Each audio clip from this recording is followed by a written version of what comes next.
Vamos olhar o nome dessa ferramenta, Opacity, ou transparência. Ela está marcada em 100%.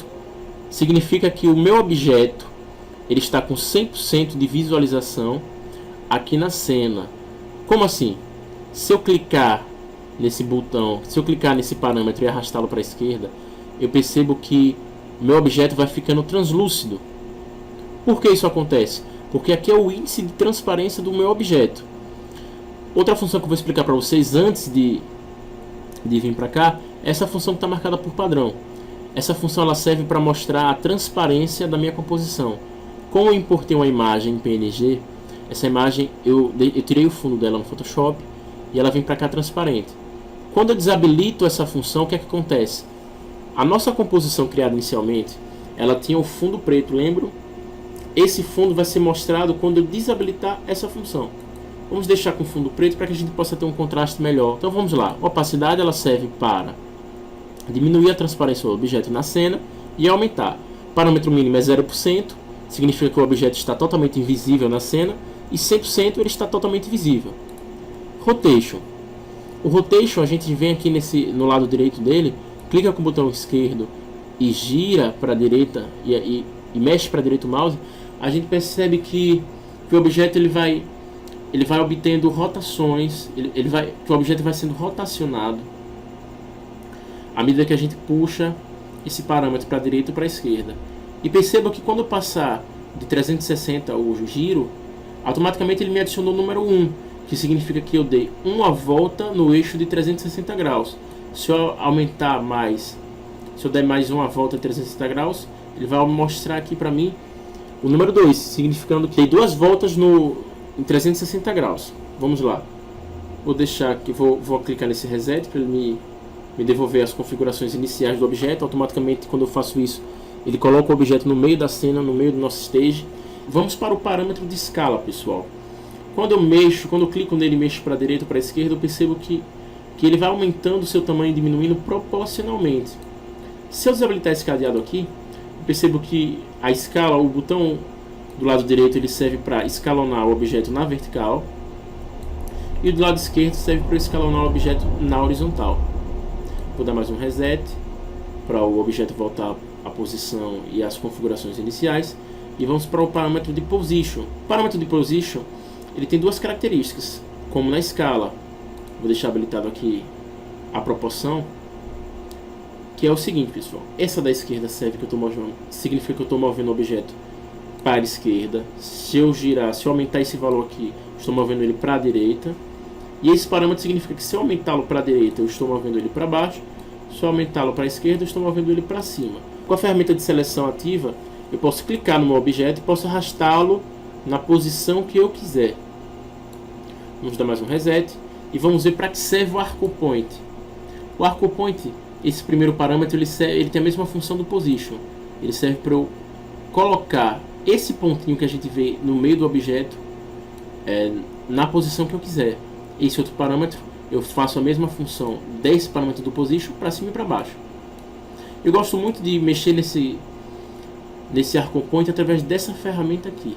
Se eu clicar nela, clicar e segurar esse pontinho, eu posso colocá-lo manualmente de forma livre no tamanho ou na posição que eu quiser da cena. Nesse caso, vou colocá-lo aqui para que vocês possam perceber uma coisa. Vou usar agora o parâmetro da rotação e vou fazer um giro. Percebam que o objeto ele está sendo rotacionado de acordo com esse ponto aqui, esse Arc Point ou ponto pivô.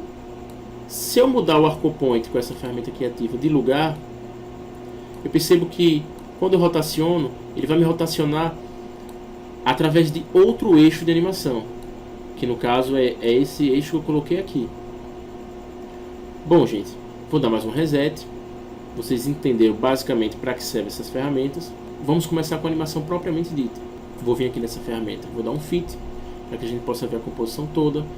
Vou clicar agora na nossa camada do BG, vou arrastá-la, e quando arrastar, percebam que aparece aqui uma taginha preta, uma linha preta, que significa se eu quero colocar esse objeto à frente, acima do objeto que já está nessa composição, ou abaixo. Eu vou colocar abaixo nesse caso porque eu quero que esse objeto esteja por cima dele. Percebam que quando eu dou um zoom na cena, esse objeto ele está perfeitamente encaixado, porque quando eu construí já pensando nesse ambiente. Então vamos lá, vou tirar aqui do zoom novamente, vou vir aqui com a ferramenta de seleção. Percebo que esse BG ele não tem a mesma configuração de altura da nossa composição, mas nesse caso aqui não vai ser necessário eu reescaloná-lo, porque eu quero apenas mostrar para vocês já os parâmetros básicos de animação que a gente vai utilizar no decorrer do curso. Vamos aprender agora as funções da timeline do After Effects. Pessoal, a timeline ela vai servir para que a gente possa se orientar com relação à animação da nossa cena. Nesse caso eu vou arrastar o cursor para o ponto inicial 0, que é onde eu quero que comece minha animação. Vou selecionar o parâmetro do carro. Vou abrir aqui essa janelinha de opção dele, abrir a opção transformação, e eu vou fazer uma animação de posição. Eu vou fazer esse carro se mexer. Vou clicar nele, vou arrastá-lo para onde eu quero que ele comece, e vou marcar através dessa chavinha aqui a posição inicial dele. Vamos entender para que serve. Quando a gente olha para cá, a gente percebe que a animação ela se encontra no ponto 0, ou seja, no início do vídeo. Se eu clico aqui com o botão esquerdo nessa chavezinha, eu percebo que um keyframe ele aparece aqui na cena. Esse símbolozinho aqui ele representa o keyframe, que significa o ponto inicial de registro dessa animação. Eu quero que esse carro ele se mexa daqui até esse ponto no intervalo de 1 segundo. Ou seja, eu clico aqui com o cursor, arrasto ele e trago ele para a posição de 1 segundo, que a gente pode visualizar por aqui. E agora eu tenho duas maneiras. Ou eu mexo nesse parâmetro de orientação horizontal do position para a direita, para que o carro possa andar em linha reta, ou apertando Ctrl Z, eu clico e arrasto com o mouse. Percebo que quando eu crio esse movimento, ele me cria uma linha, que significa a trajetória ou o percurso que esse objeto vai fazer na cena. Quando eu coloco a posição final do meu objeto, eu percebo que automaticamente ele cria um outro keyframe e ele gera um registro, que quando eu mexer aqui o cursor do mouse, vocês vão perceber que a animação ela já está acontecendo. Ele começa desse ponto que foi registrado e ele avança para esse ponto. Eu posso dar um preview em tempo real através de duas opções. Ou eu aperto 0 no teclado numérico e ele me mostra um preview dessa animação, ou eu venho aqui, arrasto aqui para poder visualizar essa janela de preview, que ela pode ser ativa através da janela do menu Window, Preview ou Ctrl 3, e eu aperto aqui nessa ferramenta que é o RAM Preview. Quando eu clico nela, ele me mostra um preview da animação que está acontecendo na minha timeline.